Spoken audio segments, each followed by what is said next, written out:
Hey guys, this is Comic Uno and today in Comic Frontline, and today I'm doing Comic Uno episode 143, and that's show where I review all the comics I read this week in one show. And this week I have 23 comics, so we go worst pick of the week to best pick of the week and everything in between. So let's start out with number 23. What was worst pick of the week? And that was the Mighty Thor, issue 6. This is definitely the lowest Thor has ever been. Now, this is not a Jane issue, so that might be a reason, because as you know, I'm a bigger Jane fan than I am an Odin's Son fan. Never really could get into Odin's Son's character, but I like the groundingness of Jane's character. But that's honestly not the reason. I actually thought this issue could have been a lot better if they focused on Odin's Son, but instead, it's a filler Loki story. It's about Loki telling this epic poem type story about how, hey, if you pray to Thor, nothing's gonna happen, but if you pray to me, you know, you're gonna get your wishes come true. And that's the whole story. And it's just like kind of told in this epic poem style. It's a really quick read, especially, I think it's $3.99 books, so that's a lot of money. And it just felt like filler for filler's sake. And that was the biggest problem of the issue. So, and because this felt like a filler story, and because I just was not interested in the character here, I am going to give this 2 stars. I was disappointed with the Mighty Thor, and it looks like they're continuing this arc for the next issue, but going back to the Jane story with issue 8. Alright, moving on to number 22, another disappointing event, and that is Apocalypse Wars, Extraordinary X-Men issue 9. With this story, it follows X-Men I could care less about. And we see that they go to all these kind of like different universes type things here. They travel for days and years, and they grow older, and the X-Men finally find them, and that's the end of the issue. And it looks like Colossus has also grown, and has dealt with some stuff. And that's pretty much the story. I have no idea where Apocalypse War is going. What I don't like is that we have this event where they have not established a team yet, that they even act as a team, that they care about each other as a team, and they haven't really had a main arc for themselves yet. Why would you bring an event and a crossover event already? Also going with Ramos' artwork, usually really like his art style for Spider-Man, but still very crowded for this book. You know, moments like this, very crowded panels, and, you know, I did like, you know, pages like this. I thought that was pretty cool, but overall, art, I feel like, could be a little bit better in this series. I just don't think Ramos' art style fits for this book, and I'm going to give Extraordinary X-Men issue 9 2 stars. I didn't really like this issue that much. Alright, so now we're moving on to number 21, which is Action Comics, issue 51. Really usually don't read this series, but this was the issue where Supergirl was going to finally appear again, and I didn't really like it. The artwork was a little sketchy, and I don't have it to show you to talk in detail about it, but didn't really like the art style that much. It was like crumbly, I think was the best word I could put it.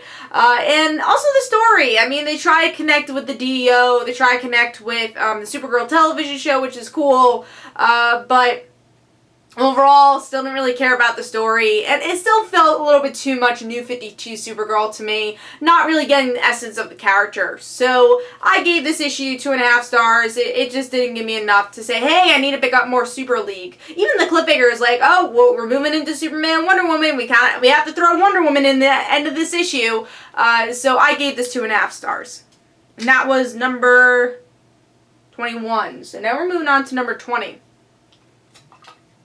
Which is, sadly, Titans Hunt issue 7, which is the penultimate issue of Titans Hunt. And the one aspect I liked was probably Karen, Bumblebee, getting her powers. I enjoyed that.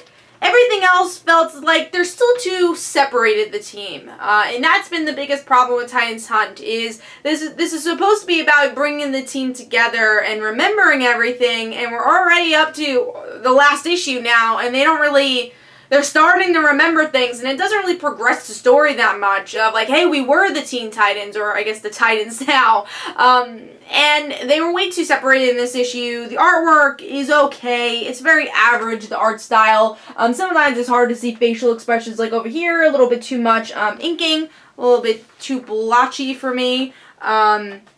And yeah, I was disappointed with this issue overall. Like I said, the only really interesting part for me was Karen. And we don't even know if Karen and Mal are going to be in the DC Rebirth Titans Hunt book. So it's like, what are you building up to? I don't know. So I gave this issue 2.5 stars. I just wasn't interested in the main story of the Babylon, whatever. They're going to, it looked like the Tower of Babylon. They're going to the sky. And then there's more people, robots hunting Roy and Lillian. Again, a little bit too separated to me, for me. So Titans Hunt issue 7 gets 2.5 stars. And that is number 20. And we're moving on to number 19. Which is another disappointing book to see so low, and that is Poison Ivy's Cycle, Life and Death, issue 4. I felt like the artwork usually is a lot more detailed than it was here. Like over here, there's a really weird angle of Poison Ivy, just her face, and a lot of times the lips looked weird. You could see that in the last page also, where Catwoman's lips don't really look proportionate there, or her head really doesn't look proportionate. Love the coloring for the book, but the artwork just felt rushed in this issue. And also this issue focuses more on the plant babies, and I really still think that's a weird story. And what I like about Poison Ivy usually is that it digs deeper to her character, but this issue really doesn't. It's more a hunt to get these babies, and teaming up with Derek and teaming up with Catwoman. Also, the issue kind of opens up weird, where it's all upside down because we're in the point of view of Derek, and that kind of made me, I guess, dislocated in the issue. So I gave it 2.5 stars. I think I gave it 2. Yeah, I gave it 2.5 stars this issue. Just wasn't as good as the other issues, but hopefully it'll pick back up in issue 5. So Poison Ivy issue 4 gets 2.5 stars, and I'm pretty sure that's number 19. And we are moving on to number 18, which is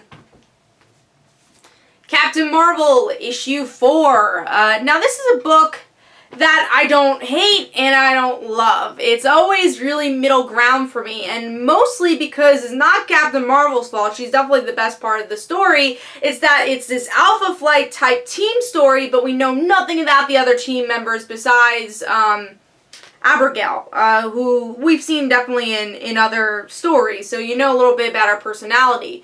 But the other teammates, they're just kind of there to have talking heads saying, yes, ma'am, no, I don't think you should do that. Okay, let's do this. I'll totally protect you because you're Captain Marvel. I do like the idea, though, of this person attacking Captain Marvel, thinking that she's Kree, and that the villain actually is doing all this because the Kree destroyed this person's planet. I thought that was a cool story. That's why it does reach to 3 stars. Also, action's really well done in the issue. I just think that the story really needs to pick up in the next couple of issues and make us learn a little bit more about Alpha Flight in general. Make us learn more about the supporting characters. Also, artwork was a little bit blocky in the beginning, first pages. Like, always the mounts are always the same.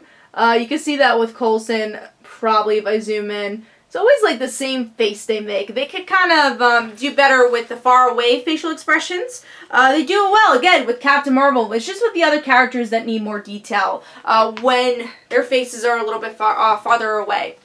So Captain Marvel issue 4 gets 3 stars. It wasn't a bad issue, but definitely needs to pick up, and I don't know how long it's going to be printed on my pull list. I might go to a digital comic soon. Alright, so now moving on to number 17.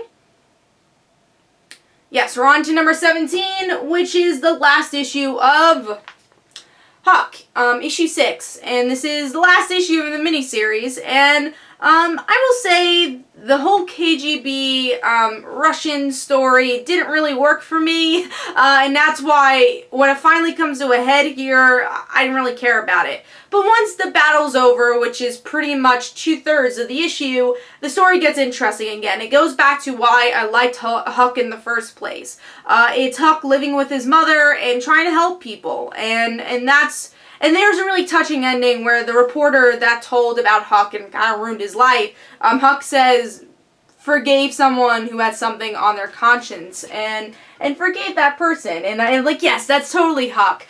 So those are the parts I liked, and I kind of wish that's what this whole series was about. Love the, the mother story too, but just I think the KGB story could have been a lot stronger. So, but artwork is great by Albuquerque, even though the mother's design does look like some of the designs from, Felicia Book in American Vampire, but Huck issue 6 gets a 3 stars. It wasn't the best ending, but there was a good epilogue, and I enjoyed that.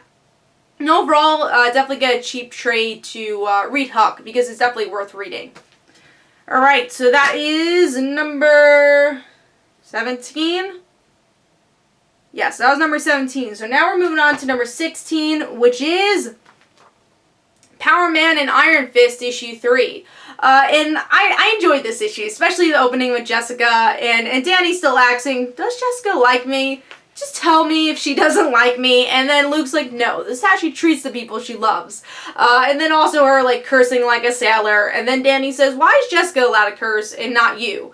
Because she's the boss. So I love Luke and Jessica's dynamic, but the most important part is Danny and Luke's dynamic, and it's great. That is why I like the book. That's why I keep reading it, is because their chemistry is on par. Now, the main story with this whole mystical, whatever these people's names are, I already forget, Black Mariah and Jenny Royce, they're, like, doing their own thing. I didn't really care about that side of the story, but it does get interesting by the end of the issue, where we see Tombstone is scared of them and says, please, I want to hire you guys that we could defeat them. And then Danny realizes, oh wait, maybe our old secretary is a bad person. So yeah, I enjoyed the issue. There are some lulls in the main plot, but there's great chemistry with Danny and Luke, and I like the whole Tombstone ending, and like that Jessica was more in this issue. So Power Man and Iron Fist issue 3 gets 3.5 stars. And that's number 16.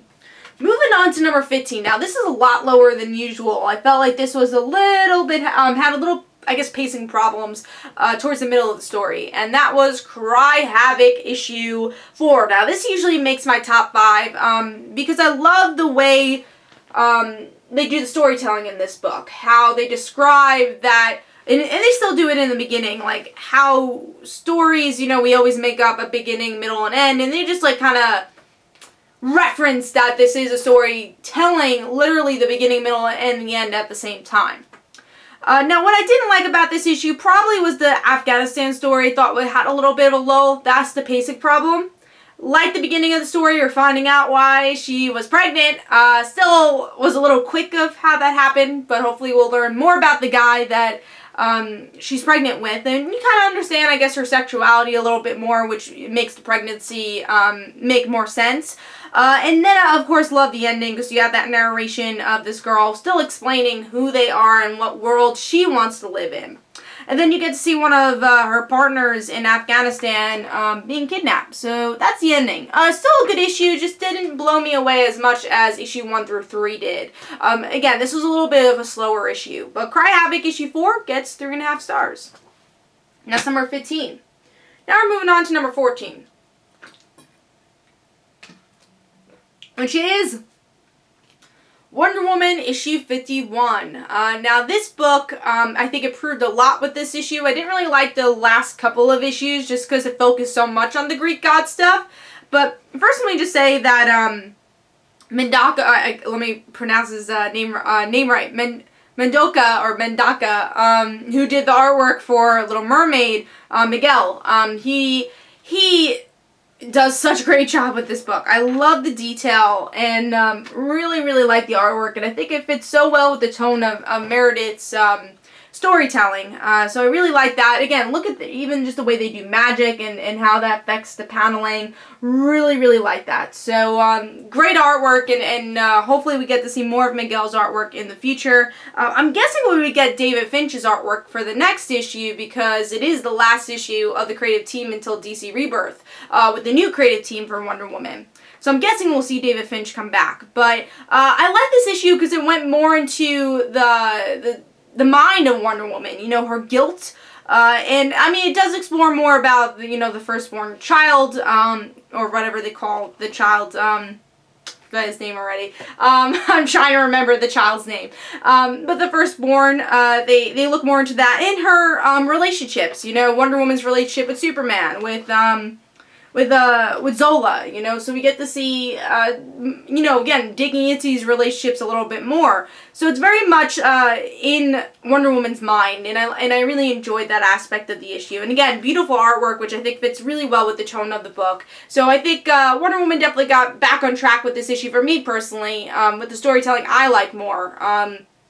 So Wonder Woman issue 51 gets 3.5 stars for me. I'm very excited to see how the Finches end, and their Wonder Woman run. I'm really excited about that. So I think we're up to now number 13.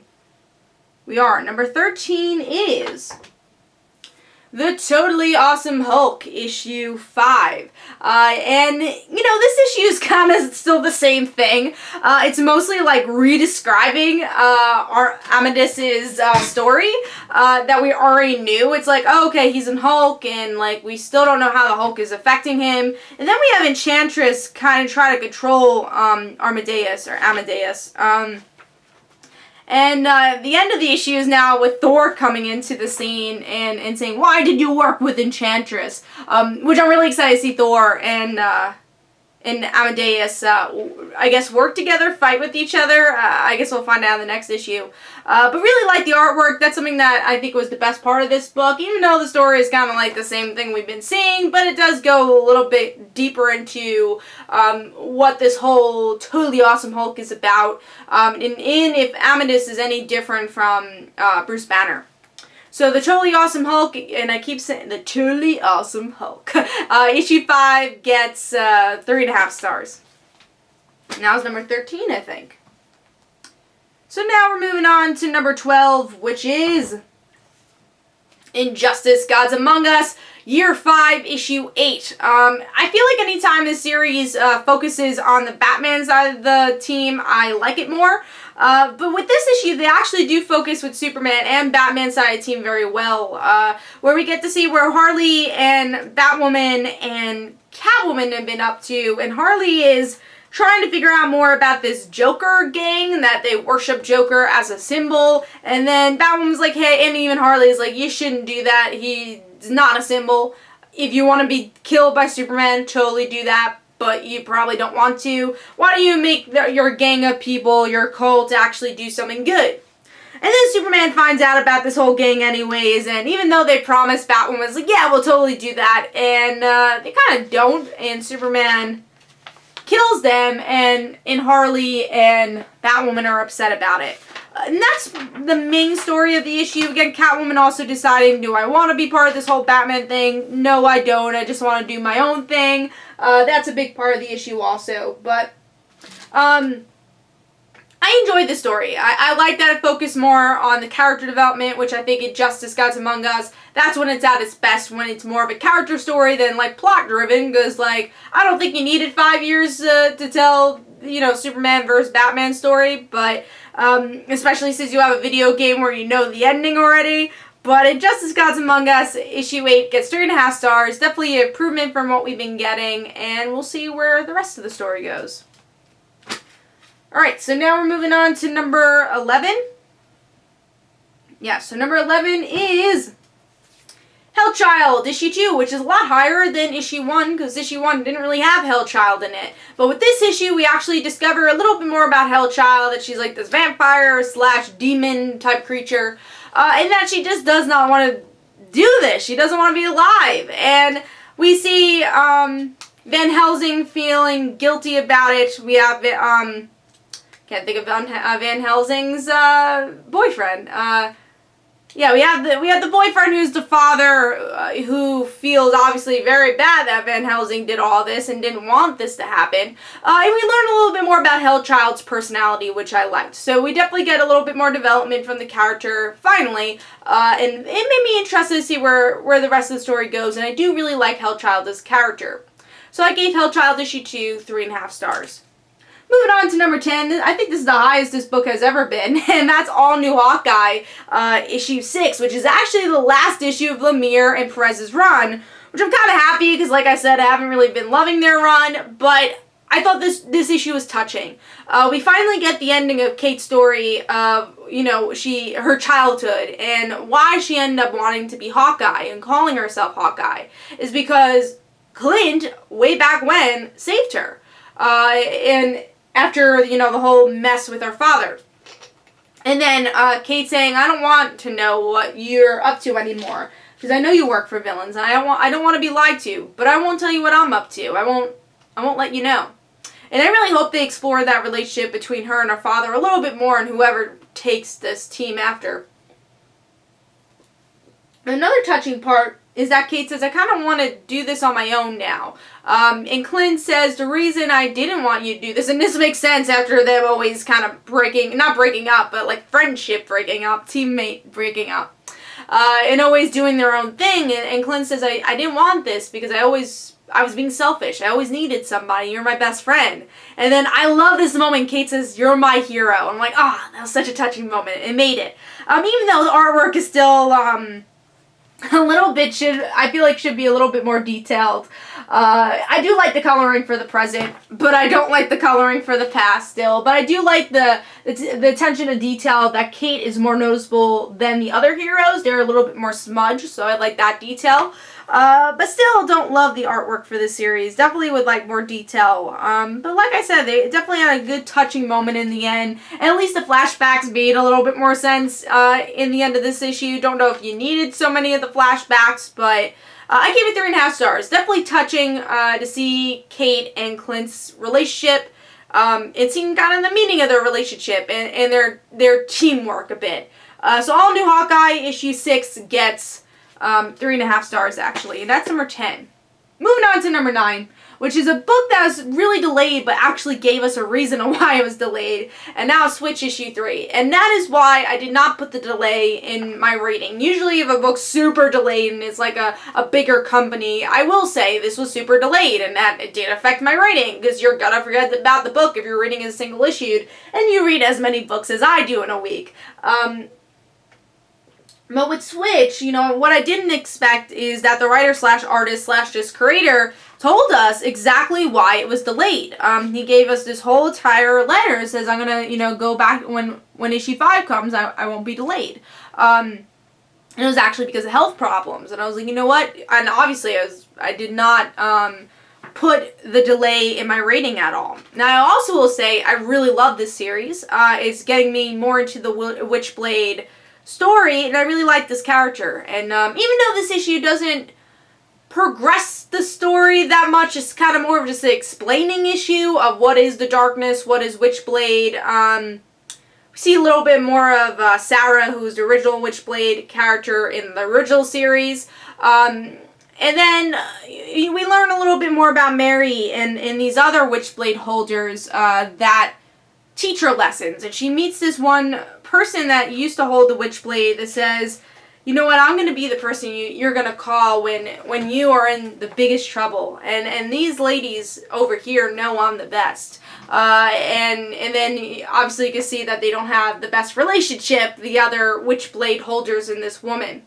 So yeah, this issue is very much about explaining about the Witchblade, like I said, but it was a good issue, and you get to see more of Mary's personality, you get to see more of Sarah in this book, in gorgeous artwork. Just love the art style for this book, love the unique lettering style also for the book, so I think it's really unique, and if you're not reading Switch, totally recommend it. It's become one of my favorite Image books, and I look forward to reading it every month, or when it actually is released, and hopefully issue 4 and issue 5 we'll get to see a little bit sooner. Okay, so now we're moving on to number 8, which is, and I gave that 3.5 stars, I think I mentioned that, Nova, issue 6. Now, this was a really good issue, because we get to see Sam and his fake father fight throughout the whole town, and the town's like, what's going on? Why are these Novas fighting? And then the old copy father, who actually cares about Sam, try to protect him, and destroys the fake father. there's two fake fathers. Care about Sam, fake father, other fake father. Yeah, the fake father who's evil is destroyed, and then we see in the end, Sam, he has a lot of anger. He's not allowed to tell, the Avengers everything. He can't tell his friends that he's Nova, and he's kind of the man of the household. He tries to protect his sister and his mother, which is an aspect I love about the series. And then, because Sam is a very stand-up guy, and by the end of the issue, we see that Sam's friends got to figure it out on their own that he's Nova, and I thought that was just an amazing cliffhanger. So, good artwork. I like the story a lot. Great action, but throughout the action, there's a lot of good story with Sam, with his father, and with his community. So, Nova issue 6 for me gets a solid 4 stars. Alright, so that was number 7. Now we're moving on to, oh no, that was number 8. Now we're moving on to number 7, which is Joyride, issue 1. I was pleasantly surprised with this book. I just kind of randomly got it. The cover looked really cool, and I read the story is about these teen runaways. I'm like, all right, cool. This sounds interesting. And even though I feel like the world was a little generic, I love the characters they introduced. We have Uma, who is this rebel. She's wearing these sneakers that are illegal, and she just wants to fly. She just wants to discover the world. Now, in this community, the world is hidden from them. The stars are hidden from them. The sky is hidden from them. And they all work for kind of the military. So Uma says, I want to go see the sky. And her boyfriend's kind of this famous soldier, we'll say, and is able to get her to escape and actually go see the sky. Now there's this woman, kind of teenager, I'm trying to remember her name, but they just called her first in command, and she finds them and says, hey, I gotta bring you back now. And Uma actually convinces her, look at the sky. I saw you looking at it. You're amazed by it also. Come with me. Let's discover the world.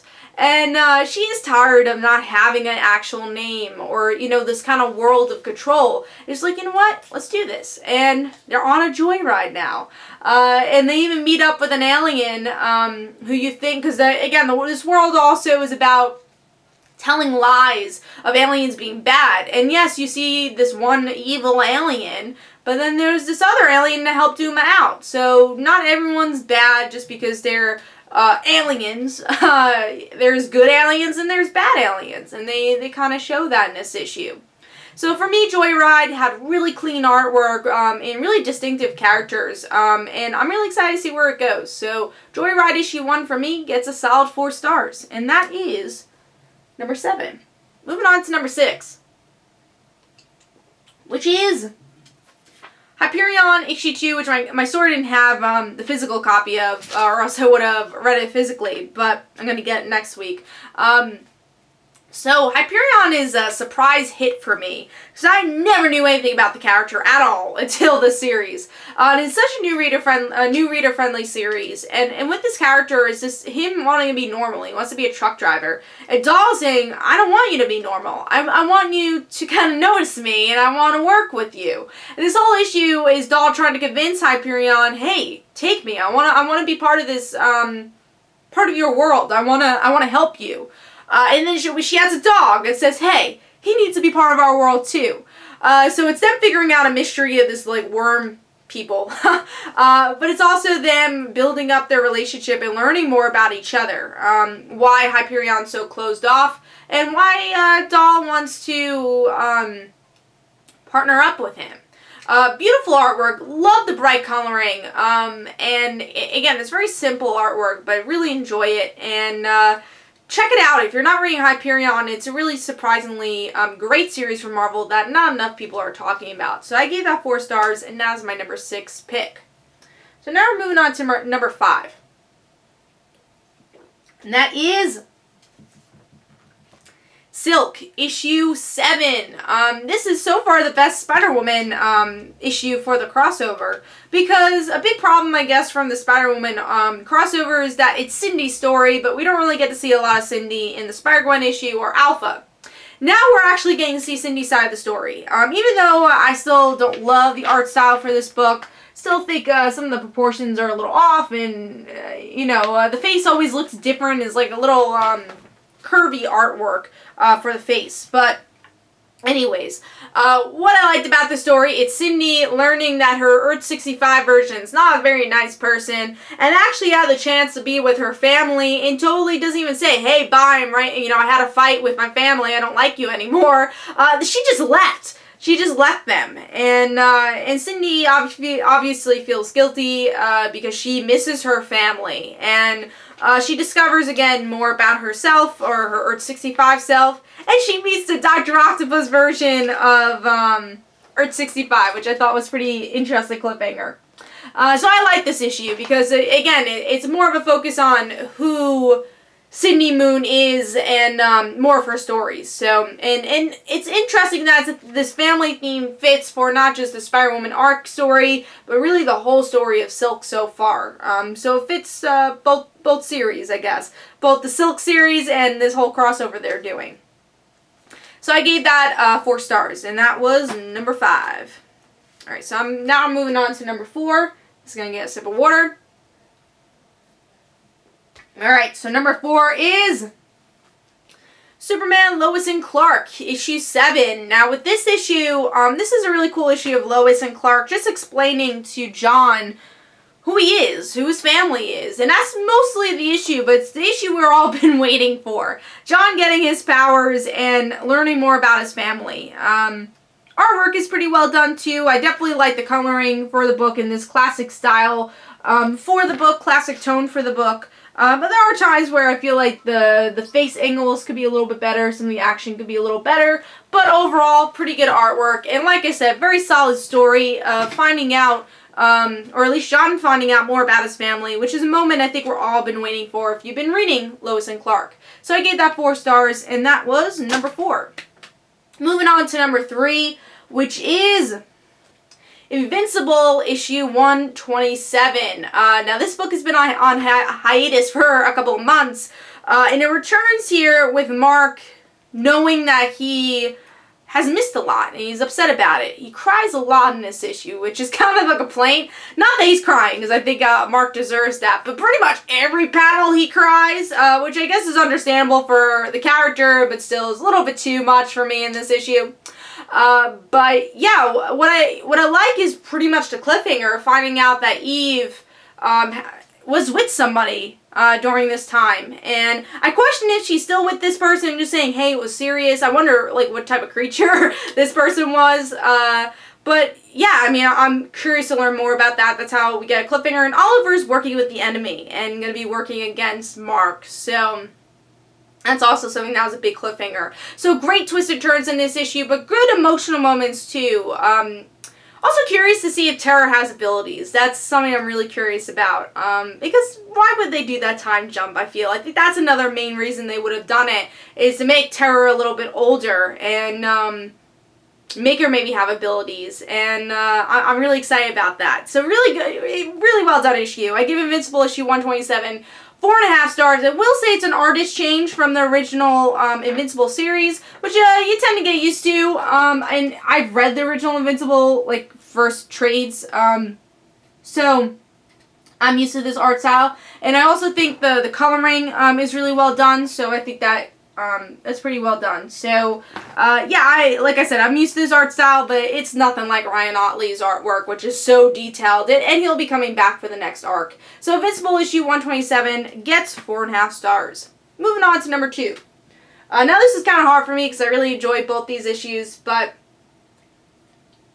my number 2 is Superman American Alien issue 6, the penultimate issue of Superman American Alien. A book that I've been loving, and I think it's one of the best Superman stories in a long time. And what I love about this issue is it's Clark hanging out with Pete and Kenny and showing them Metropolis, and it looks like Pete is jealous. And Clark kind of explodes at Pete and says, why are you so jealous? And because Pete keeps saying, you know, Smallville, we always question, like, why are you Superman? And what are you doing with this? Are you a symbol? Do you have a secret identity? We worry for you, Clark.